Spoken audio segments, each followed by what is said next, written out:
Hello students, today I am going to be walking you through the expectations for your personal experience speech.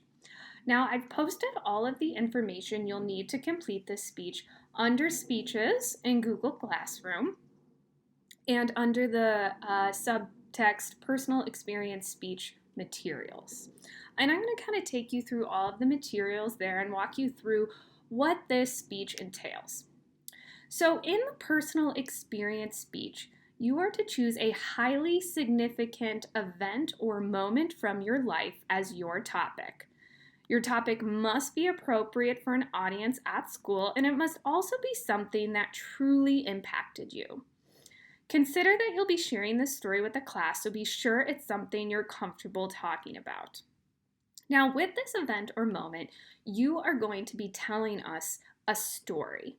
So you might want to tell us the story of a really important football game that you played in which you scored the winning touchdown. You may want to tell us the story about how somebody threw you a surprise 16th birthday party. Again, these are specific events or moments that have a beginning, middle, and end. That's how they make a story, and we're going to talk more about story structure. This is not a speech about why you love soccer or why you love your mom. Again, this needs to be about a specific event or moment. You also are going to be presenting your story with a series of visual aids. And part of this speech, we are going to be teaching you how to craft really awesome PowerPoint slides that are engaging and help to support you as a speaker and not distract from what you're saying. Just like your last speech, there will also be an outline template that you can use to craft your speech to make sure that you have all of the essential parts that we're going to be studying about storytelling. And I have also posted some resources for how to make those good PowerPoints that I just talked about, but we will go over those at a later class time. So I'm going to go ahead and show you a really good example of a speech that you can kind of understand then what this speech is all about.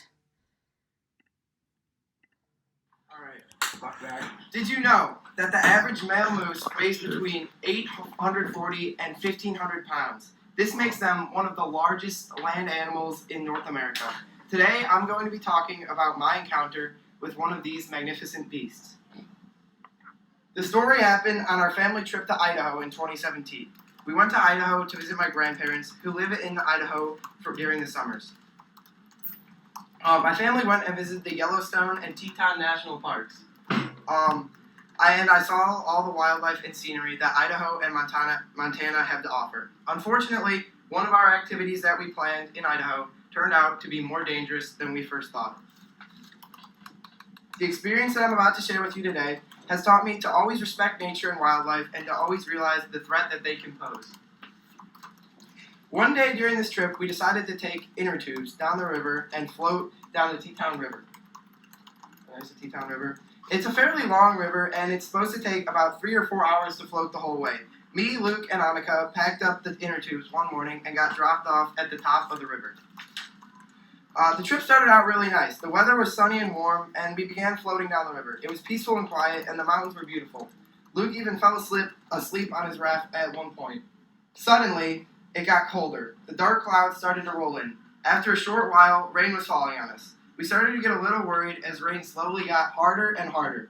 Eventually, it was pouring on us so hard and so cold that the cold river water started to feel warm. It was only a short while before the rain turned into hail. The hail hurt so bad that we started walking in the river, trying to use the tubes as shields from the hail. To add to our dilemma, we started to hear thunder and lightning. We got scared and decided that it would be more safe to walk on the riverbank. We tried to walk on the riverbank, but there were too many thorn bushes and broken branches to keep moving. So we got back in the river. Each of us was shivering from the cold. After a while of floating through this weather, we rounded a bend, and Luke whispered, "Moose."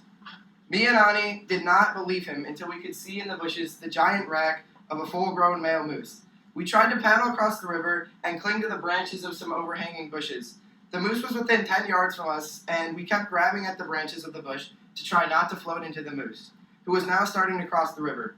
When the moose was about halfway across the river, he stopped and stared at us. This was one of the most frightening experiences of my life. We knew not to make sudden movements or direct eye contact with the moose, so we did not scare it. After what seemed like forever, the moose turned and finished crossing the river. When he walked into the trees, we decided to go for it and paddle away. The moose was still standing in the trees, staring at us as we passed. Eventually, the weather started to clear up, but we were still extremely cold. After about 3 more hours, we arrived at the end, where we saw the rest of the family waiting to pick us up. We were so happy to be safe, and we went to get hot chocolate from a nearby gas station. This story was one of the scariest things that ever happened to me, and I think that there's a lot to be learned from it. The main takeaway that I got from this experience was to always check the weather before you go out and do anything that you could potentially get stranded while doing. Also, I think that has taught me to always respect wildlife and nature and the threat that they can pose to your well-being. Being that close to a massive moose really shows how powerful and beautiful wild animals are, and they are not to be messed with. In conclusion, this story about our river float that ended in a freezing weather and an encounter with a giant moose taught me to respect wildlife and nature and always be careful around them. So please remember that next time, just because the weather is nice at one point in the day does not mean that the weather is going to be nice for the whole day. The North Carolina Climate Office says that thunderstorms can form in less than an hour, so weather is always changing, so please take this into account next time you plan a day-long activity. Thank you. Awesome! So again, that's just one example of a personal experience speech.